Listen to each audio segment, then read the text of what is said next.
What do you mean anti-human? So let's dive into this. So there's something in economics called the resource curse. So think countries like Venezuela or Sudan, where you discover that that country is sitting on top of a really valuable resource like oil.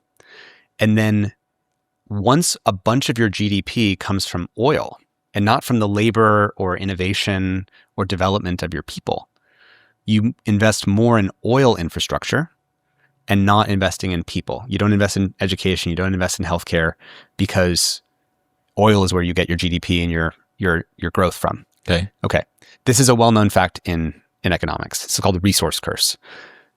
There's a wonderful guy named Luke Drago who wrote a piece called The Intelligence Curse. We are about to enter a world where GDP for countries comes more from data centers and intelligence and AI than is going to come from the labor of human beings. So everyone's talking about how AI is going to automate all these jobs, and then we'll all just like sit back with universal basic income and become painters and poets. And is that actually what's going to happen?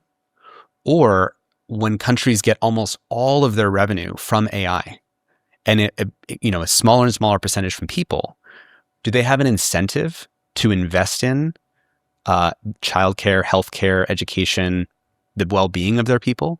Or is it basically just hook them up to the social media addiction economy, keep them busy, while basically all the revenue comes from AI companies?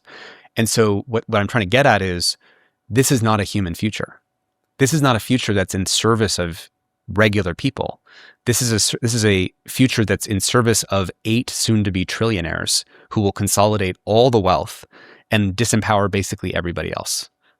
Because Does that make sense?